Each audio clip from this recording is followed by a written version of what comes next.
Hi everyone! So this is my second night in the province. I'm on the southeastern part of Bohol, and that is like 2 hours away from where everyone goes in Panglao. And how'd you know if you are in the province? Well, your pillows have flowers in it, and your blankets have flowers in it, and also your bed sheets. So this is legit province, guys. The reason why I want to share this vlog is because on the first day I was here, I went walking with my mom and dad, and they started saying things that I haven't heard in the longest time, such as tabi, which I'll explain later. But these are all superstitious beliefs that I was acquainted with in my younger years.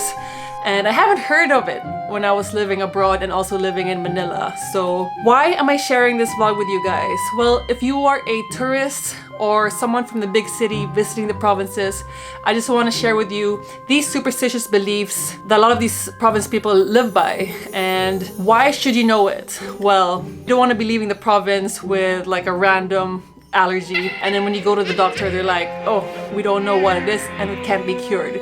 So what I'm sharing with you are some do's and don'ts while visiting the provinces of the Philippines. And if I missed anything important, please share it on the comment section below. Would love to hear all the things that hyped you up as a kid or growing up while in the province. And the person who will be explaining this will be no other than the person who explained it to me, which is my mom. So super excited to share all these superstitions I grew up with. One more thing before I go. The honest truth as to how I thought about this vlog is because I couldn't sleep last night.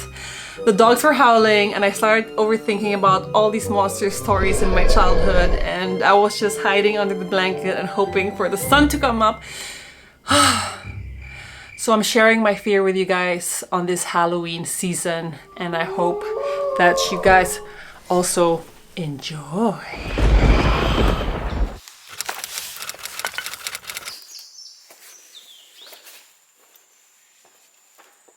Like, stop hiding! Stop spreading your legs properly. paano bang sit na properly, honey? Ay, binuang na niyan eh, oy! So the first superstition is one of the most common, and I'm sure you've heard of it before, is tabi, Say, I don't tabi, even tabi. understand what you say. So fast I cannot understand, sorry. Let me slow it down. The first superstition is Tabi. Everywhere you go, you have to say tabi-tabi. you want to go to the toilet and urinate somewhere. It is important for you to say tabi. But Yes. you also told me that you need to spit after. Why do you spit after urinating? I don't know. I heard it only from the old people before. So she's heard it from the old people, but she doesn't know why you spit. So the first superstition is proof that it's a superstition because she doesn't even know why she's doing it to begin with.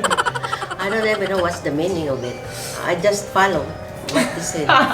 But I think you guys just have to do it because apparently there are supernatural creatures out and about with us, and you might be disturbing their home where you decide to make as a toilet. Yes? Yes, true. Okay, so Mama chose this location. I can barely even move. What the hell? So what tree is this? This is the curtain tree. Real?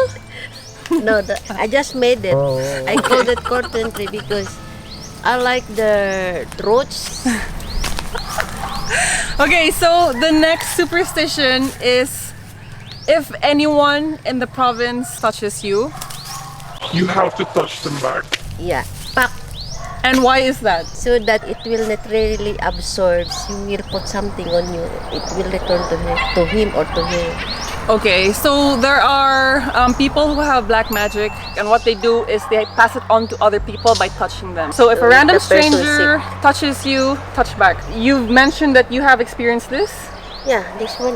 So what happened to you? Because it's swelled, and then I went to Chungo for 4 times to operate this. So Chong was a Never be cured. hospital, and they were not able to cure whatever was thrown at her. And then we came to Bohol for faith healer, just neighbor there. So Mama went to an albularyo, which is a faith healer, and then what did they say? It didn't cure me. And Didn't cure?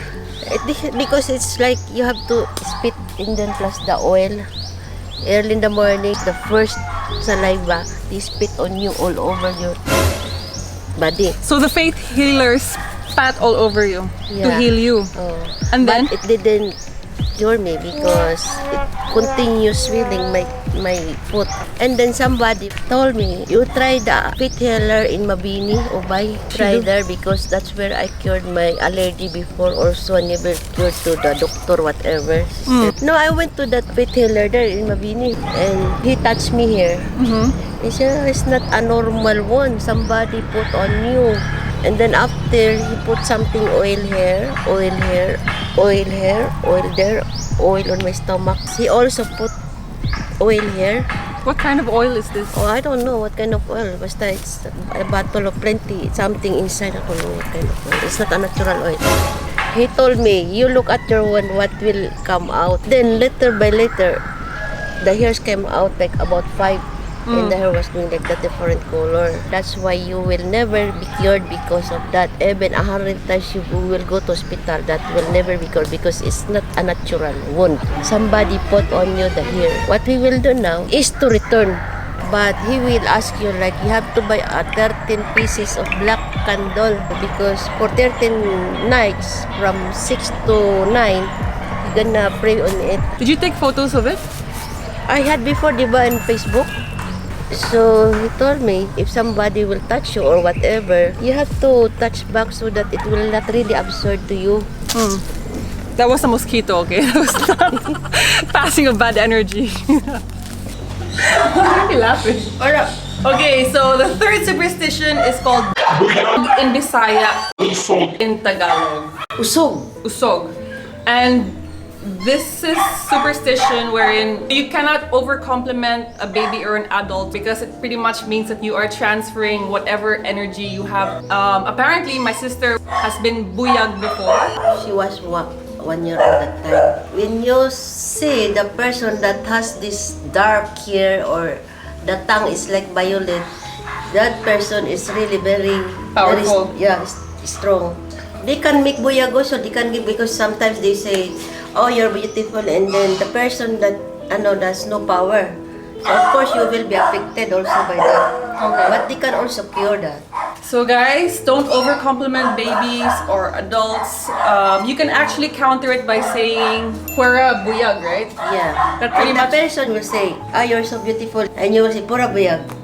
Pura usog, pura usog. Pura usog. What does that mean? Yeah, you have to return it to her. You have to answer. She say something, you have to answer like, pura buyag, pura usog, something like that. So many mosquitoes. But anyway, the next superstition is leaving Salt by the door. or is it around the house or just by the door? And what is it for?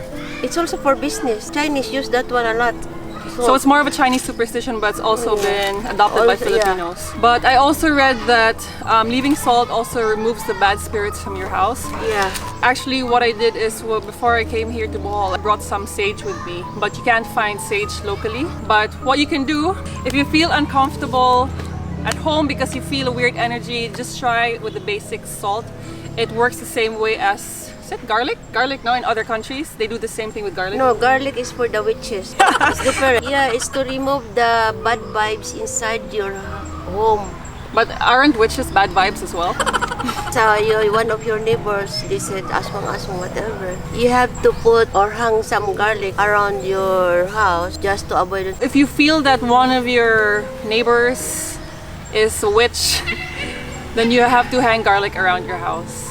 Okay, so the next superstition is, Do not sleep on your back. my sister actually experienced, she said that a white lady, while she was sleeping on her back, was holding her head down. When she woke up, she couldn't move. Is that true? Because I had a hard time sleeping, and this is what actually made me think about creating this vlog, because although I don't believe it, I still got freaked out and I was sleeping on my sides for the past 2 nights. Can you explain like why sleeping on your back is superstitiously bad? People says don't sleep like this because you will have a bad dream.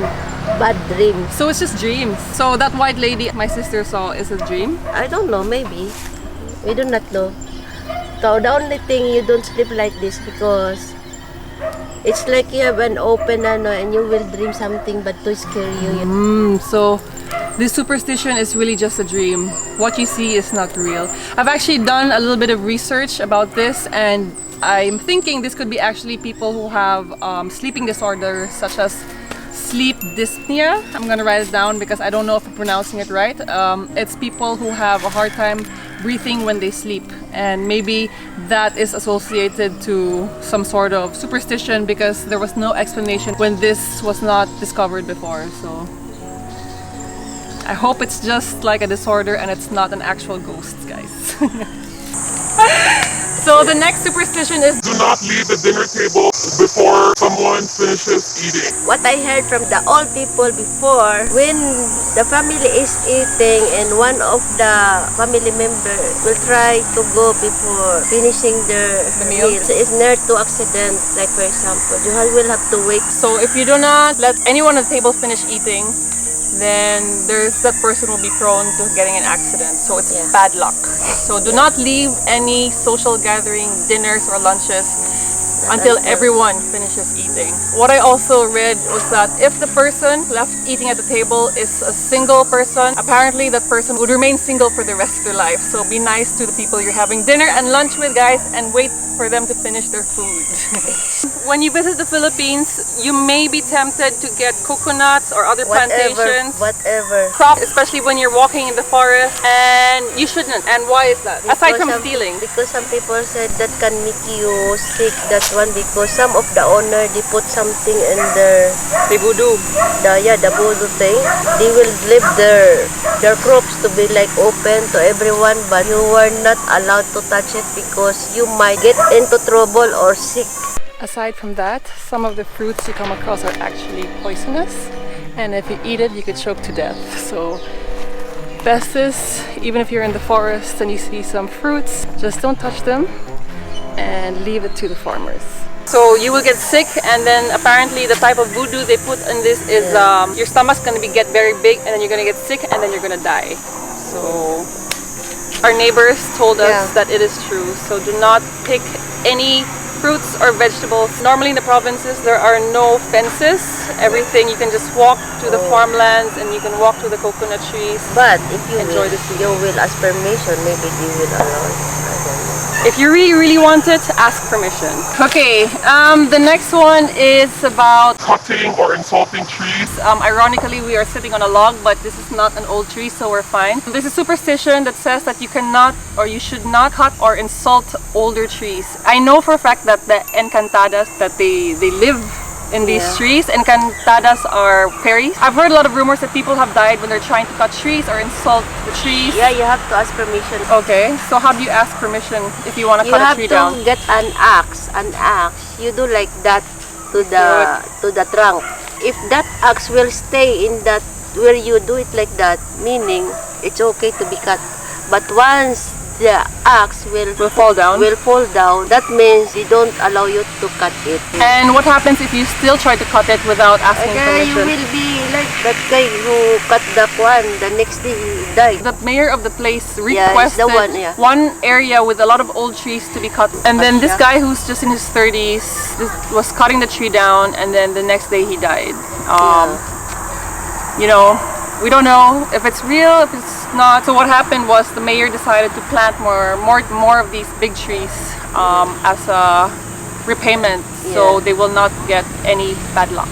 So yeah, guys, if you plan on climbing trees, always ask permission. Like Permission to permission just to climb, as a respect to permission to cut, because there are again supernatural They are creatures living there. So you are pretty much going to be destroying their home or disturbing their home if you go near these trees. Caves is very similar to trees, where ask permission before you go inside. All right, so we've reached another cave, and I have to ask permission if I'm okay to get inside.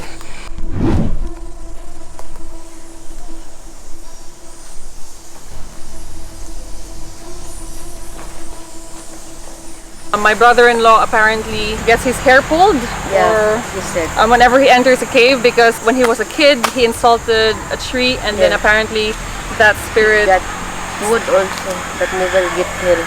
yeah, or wounds that never get healed, and doctors don't know what to do. So Again, ask permission before you go anywhere, especially places that have not been touched by tourism. And the final one is the special for Halloween is when you plan to visit the cemetery a day or two after Halloween, which is also for All Saints Day. You need to, you hear the dogs howling? That's what I hear every night, and that's what freaks me out as well. You have to bring extra food for to the offer to the dead people. You eat there together with your family, and then you will call their name. They will offer the food, they will leave it, but actually, it's not the spirit, it's the one who eat it. It's not the people only. offer food, and then the beggars are the ones who'll eat it. When you go to the cemetery, just bring a little extra. Leave some food there. It's not just for the spirits, it's for the people who need it. So thanks to my mom. If you have any questions, she will be commenting below. Just kidding. Thanks guys for watching another video from the Traveling Foxes. This is our Halloween special, and I hope when you visit the Philippines, especially in the provinces, you would be able to learn the do's and don'ts before traveling around these areas. And yes, don't forget to subscribe guys. Bye! Bye!